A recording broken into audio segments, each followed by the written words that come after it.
pada hari Kamis tanggal 16 Juli 2020. Nama saya Ahmadullah. Saya lahir di Subang pada 17 September 2000. Judul tugas akhir saya yaitu penggunaan framework kode Igniter untuk membangun aplikasi perizinan Mahasantri.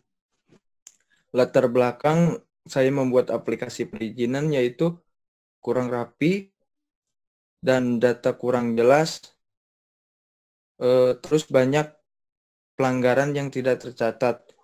Atau bisa disimpulkan dalam satu objek yaitu data perizinan tidak rapi dan tidak valid. Tujuan saya membuat aplikasi perizinan yaitu agar lebih tersusun rapi dan mudah dicari. Data akan lebih valid. Terus santri yang sudah mencapai batas akan mudah diketahui. Dan bisa disimpulkan data perizinan akan mudah tersusun dan valid. Deskripsi tugas akhir.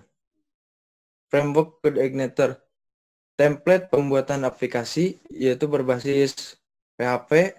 Framework yang digunakan adalah Code Igniter 2. Aplikasi perizinan ini berbasis web yang responsif dan dapat dibuka dalam berbagai perangkat menggunakan web browser yang mengatur data suatu perizinan lembaga dan instansi. Dan penggunanya yaitu mahasantri, siswa yang belajar di pesantren teknologi informasi dan komunikasi yang bisa disingkat dengan PETIK. Bahan dan alat. Perangkat keras yaitu perangkat komputer. Aplikasi ini bisa dibuat dengan prosesor Core i5 dan RAM 8 GB.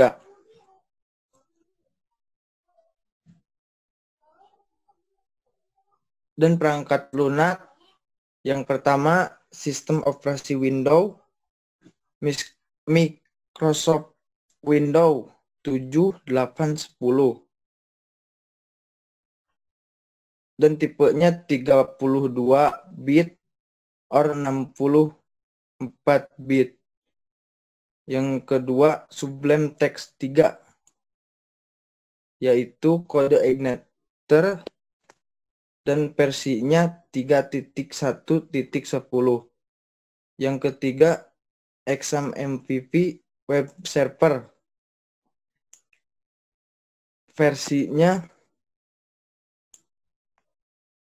64 bit 7.3.19 atau PHP-nya 7.3.19. Yang keempat MySQL yang versinya 8.10.20.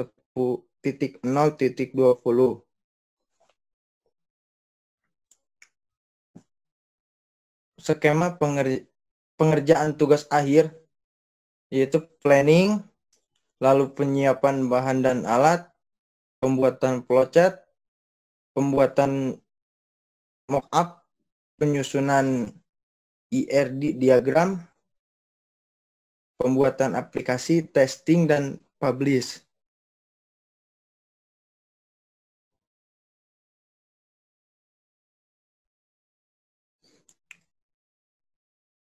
Lini masa tugas akhir. Analisa masalah. Pada bulan April minggu ke-1 dan ke-2 saya membuat analisa masalah. Dan minggu ke-2 sampai ke-3 saya menentukan penentuan judul. Dan minggu keempat pada bulan April yaitu penyiapan alat dan bahan. Lalu lanjut ke bulan Mei. Bulan Mei minggu ke-1 sampai ke-3 saya mengerjakan proyek tugas akhir. Dan pada bulan April dan Mei minggu ke-4 sampai minggu ke-1 bulan Juni yaitu pembuatan laporan tugas akhir. Pada Juni minggu kedua yaitu saya membuat pembuatan slide tugas akhir. Dan pada minggu kedua bulan April sampai Juni minggu ketiga yaitu bimbingan tugas akhir.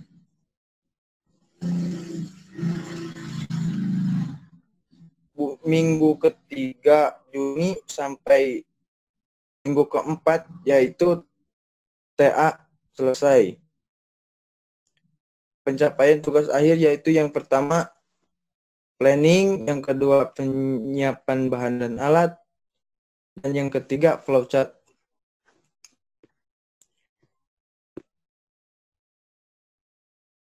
Dan ini flowchart dari aplikasi perizinan, yaitu yang pertama kita memulai aplikasi lalu masukkan username dan password, dan setelah itu masuk ke halaman selanjutnya. Aplikasi ini bisa dibuka oleh admin dan mahasantri.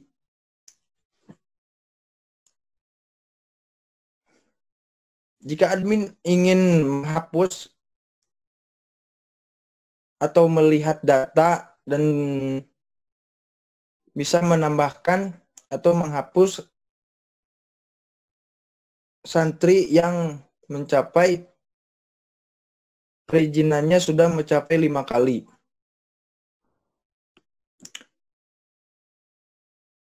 Jika mahasantri yang masuk dalam aplikasi perizinan, mahasantri bisa membuat pengajuan perizinan, yaitu seperti izin keluar apakah izin sakit. Lalu admin mengecek orang ini sudah berapa kali izin.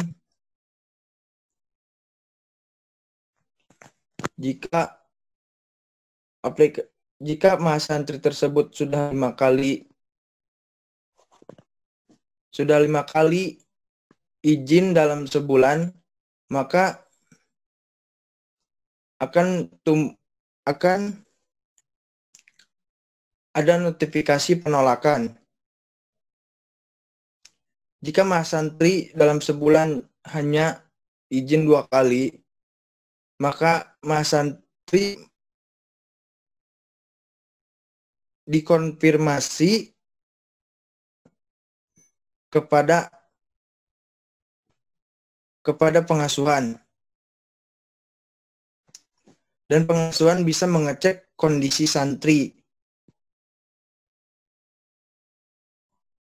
Jika pengasuhan mengizinkan, akan mencetak surat izin tersebut dan bisa ditandatangan oleh dosen dan pengasuh.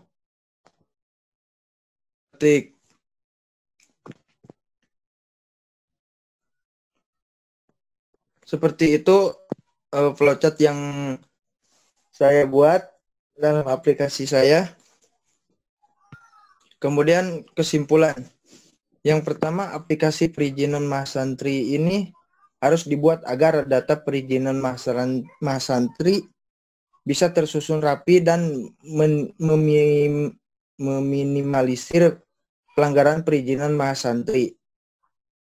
Yang kedua, diperlukan perangkat lunak dan perangkat keras yang memadai untuk membuat aplikasi ini. Yang ketiga, dikarenakan kondisi pandemi ini, aplikasi ini tidak bisa diselesaikan dengan sempurna.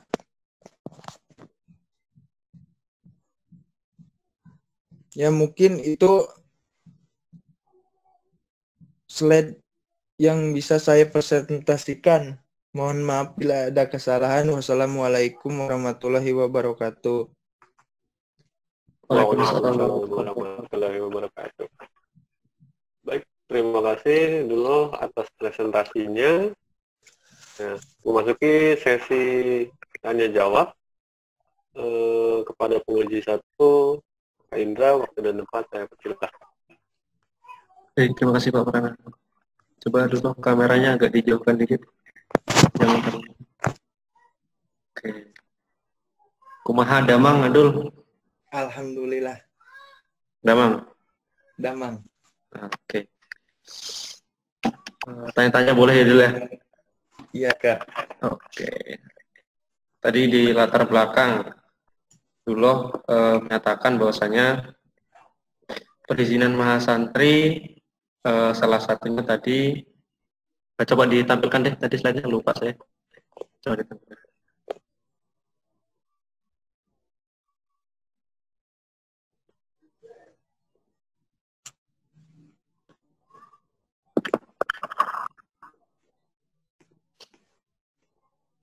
Nah, di sini cukup. Oke, latar belakang perizinan mahasantri yang pertama kurang rapi, lalu data kurang jelas dan sebagainya. Kalau boleh tahu, dulu dapat data-data ini dari mana ya? Saya sering melihat dari segi perizinan tuh, kadang ada mahasiswa yang izin keluar gitu tanpa bilang, terus nggak ada yang tanda tangan. Yang sering izin keluar tanpa bilang siapa? Adol Kak. Oh dulu. Oh berarti ini perizinan buat nyegah santri yang kayak dulu gitu ya? Iya Pak. Bercanda dulu. Oke, kurang rapi, data kurang jelas, dan banyak pelanggaran yang tidak tercatat. Lain kali ketika Adul ingin mengerjakan suatu proyek atau nanti ketika kuliah tugas akhir, ketika ingin mendeteksi ataupun meneliti sebuah latar belakang, Adul harus mendapatkan data yang valid, bukan hanya sekedar melihat. Misal contoh dalam perizinan mahasantri ini, misal yang bertanggung jawab Ustadz Wahyu, misal ya, berarti Adul harus wawancara langsung kepada Ustadz Wahyu.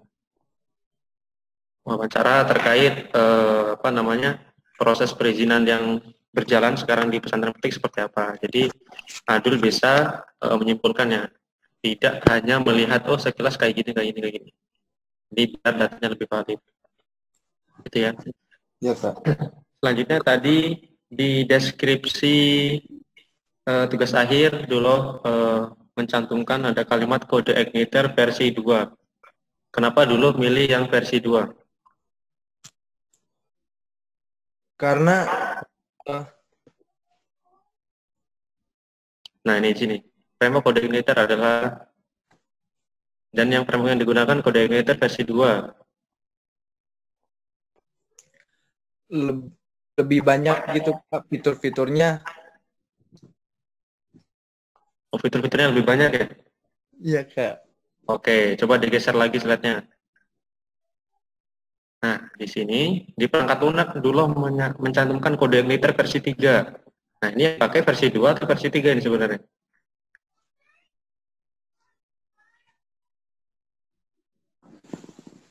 Kumaha, Kang Adul? Versi 3 Kak. Oh, versi 3. Terus tadi di atas ke versi 2? Itu saya typo Kak. Oh, typo. Berarti tadi yang banyak fiturnya versi mana? Versi 2 atau versi 3? Versi 3 Kak. Oh, versi 3. Oke. Terus sampai Oke, tapi ya, framework yang Adul gunakan itu kode igniter versi 3 gitu ya? Iya Kak. Oke, coba ke flowchart dulu. Flowchart. Coba agak di zoom dikit. Di sini ada, coba diturunin ke bawah. Nah, di sini ada lambang yang menarik nih. Kayak prisma atau apa itu. Yang sebelum proses selesai, Ada kalimat apa tuh? OSP mengambil surat izin dari pengasuh dan diserahkan kepada dosen. Kalau boleh tahu kenapa Adul di proses itu menggunakan lambang tersebut?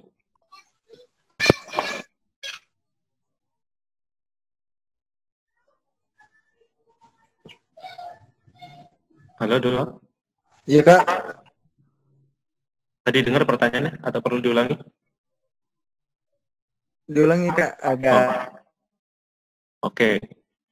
Di sini, di sebelum proses selesai, di sini ada kalimat OSP mengambil surat izin dari pengasuh dan diserahkan kepada dosen.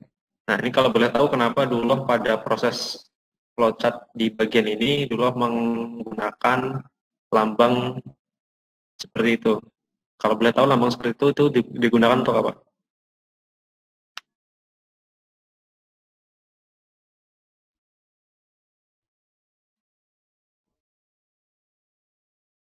Cek dulu.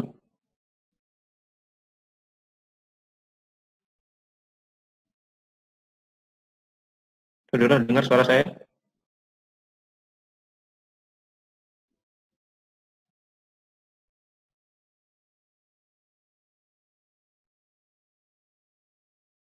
Dul? Dulu mungkin koneksi kali ya. Iya, tunggu aja mungkin. Kalau pas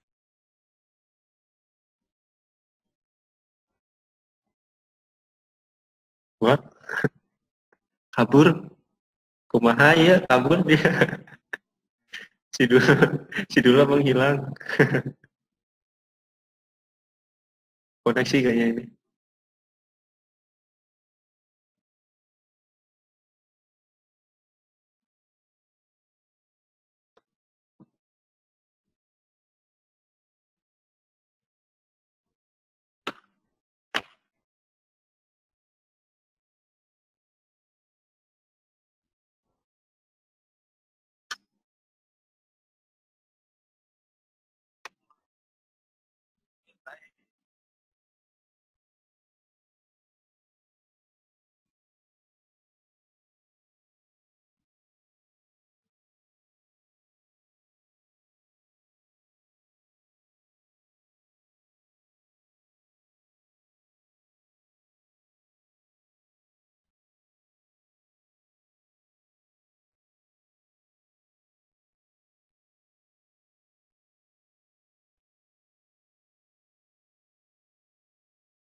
Kak.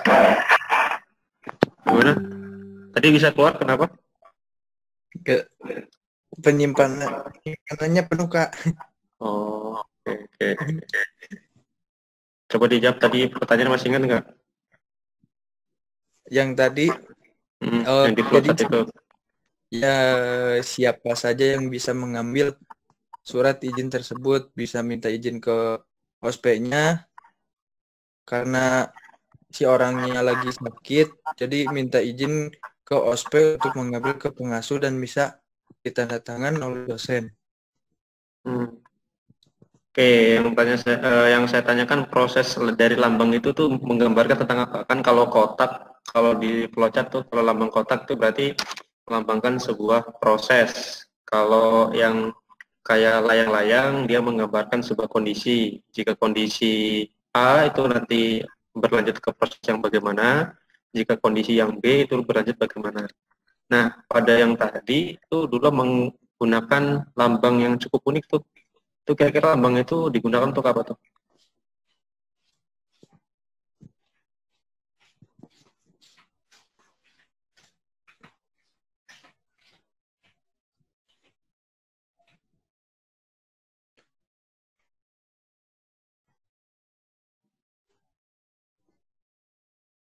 Eh, penyelesaian Kak, Hmm?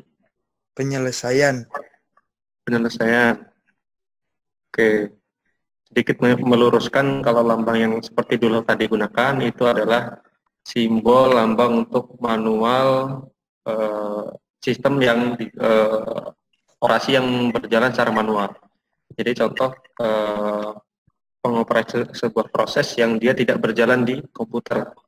Nah, tadi dulu benar tuh menggunakan lambang itu karena santri mengambil langsung kepada pengasuh. Itu kan tidak melalui proses yang berjalan di komputer tuh. Nah, berarti dulu benar menggunakan lambang tersebut. Tapi dulu tadi agak keliru menjelaskan fungsinya. Nggak apa-apa. Oke, selanjutnya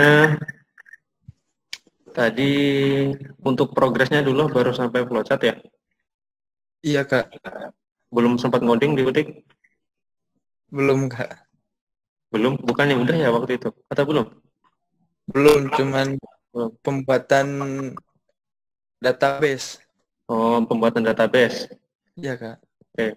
Dari database yang dulu buat itu ada berapa table?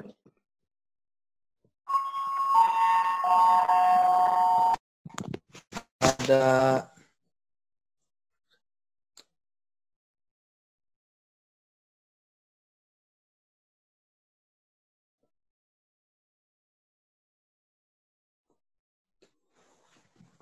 saya lupa lagi Kak. Coba.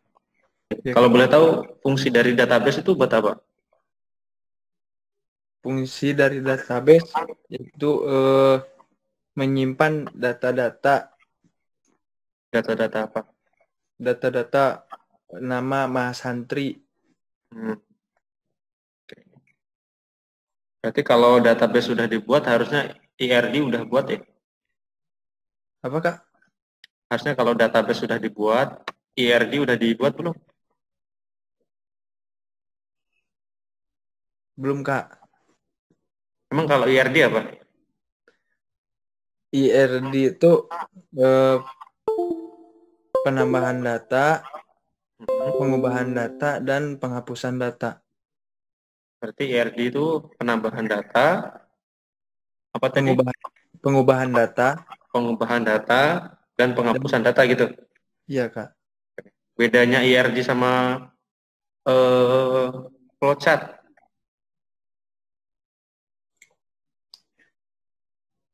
Flowchart itu jadi kita mau seperti apa alur dari aplikasi tersebut. Hmm. Dan kalau IRD ya Kak, Ya, kalau IRD itu jadi kita bisa melihat apakah nama ini ada yang salah, misalkan Ahmadullah kan jadi O, harusnya O ini malah A gitu, jadi Dula. Itu bisa diubah